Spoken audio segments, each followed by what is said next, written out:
welcome award-winning actress, Chandra Wilson. Bottom of the first thing, okay? Not even touch. You know what? You can do this yourself. Go. Move.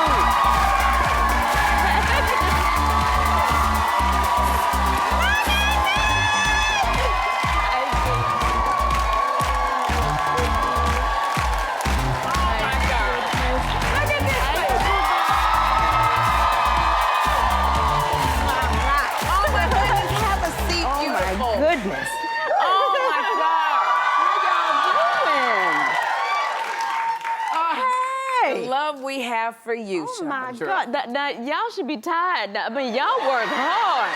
It's authentic and natural and real. I'm telling you. It's so funny because not only do we have the fans in our audience, but, you know, like we have fans here.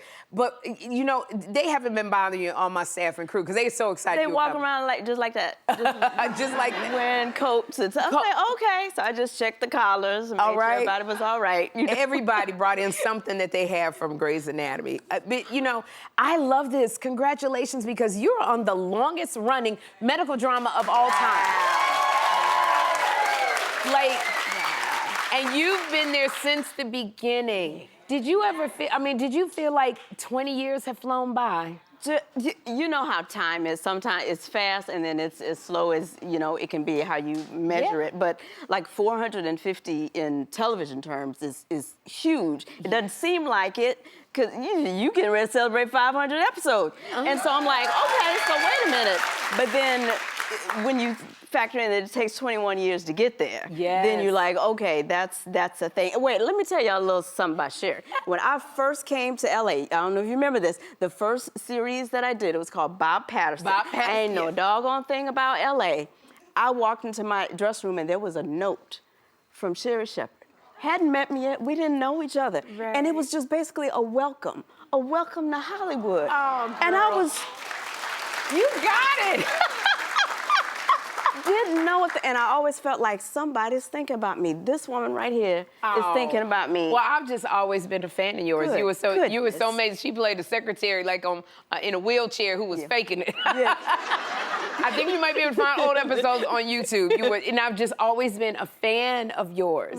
And it's just so, and just watching your success, so happy for you. But I remember, Chandra, how I felt when I felt like, okay, I think I'm there when I was able to quit my job as a legal secretary. Right. Did you ever have that moment where you said, okay, I think I'm there? I had a problem leaving my bread and butter. I really did, because it's like, you know, you can't put all your eggs in one basket, and these TV shows don't last. And when my supervisor, second season of Grey's, finally told me, please stop calling in that you're not gonna be here, because clearly you have another job, I had a problem with that. So you did your whole first season, and you were working your regular job? Well, I was calling out every week. Calling out.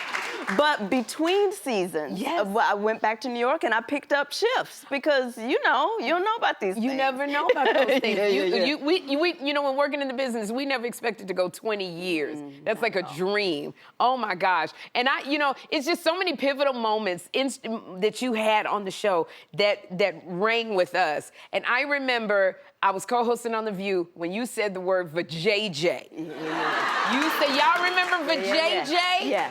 I didn't think you could come up with a cuter term. But did you know that term vajayjay would become legendary? Not even, but I do remember reading it at the table read. I had just had my son, actually, and I was sitting there breastfeeding at the table read. Hey, Shondaland. And I hadn't read the script ahead of time.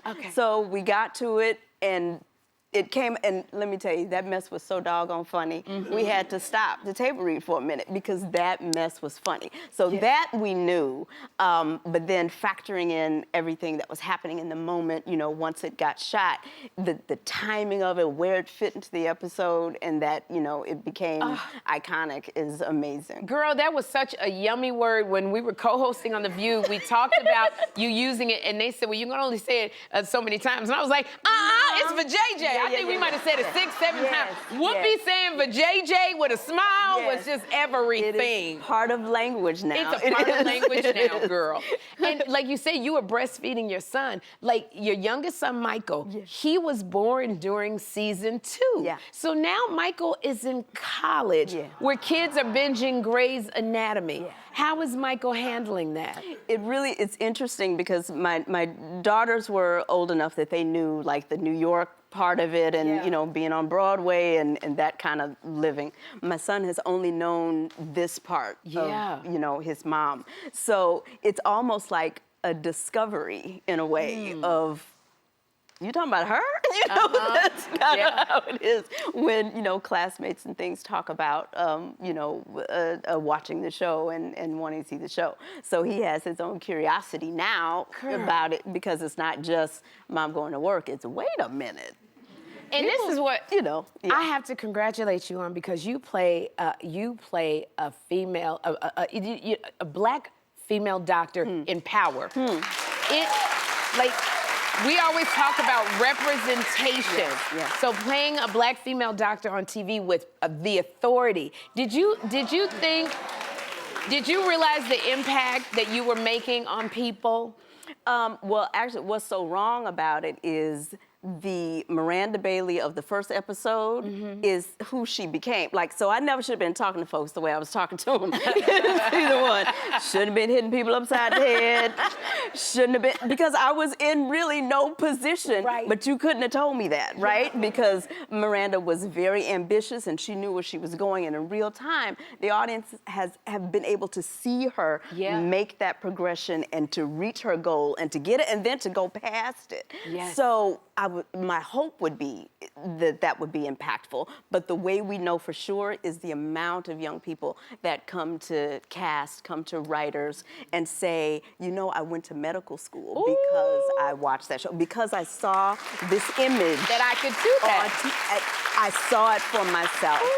And that happens over and over again, and that's the biggest compliment to the work that we do, that people then take it, see it, and then think about themselves. And I think that's one of the amazing things that Grey's does all the time. We don't necessarily tell you what to think or how, but we're gonna show you life. We're gonna show you what's out there. And then you get to decide what that means to you. And now, I don't know what this means to me because Shonda Rhimes says that she doesn't know how the show is going to end.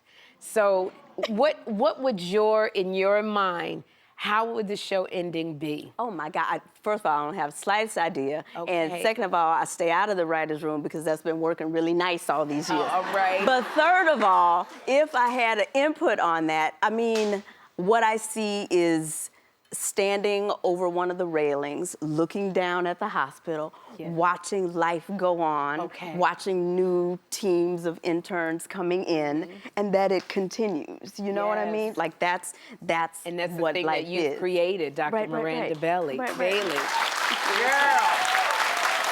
Oh my goodness. You've done so much on the show and you direct. You've directed many, many episodes. I'm about to direct my 27th episode. 27 episodes.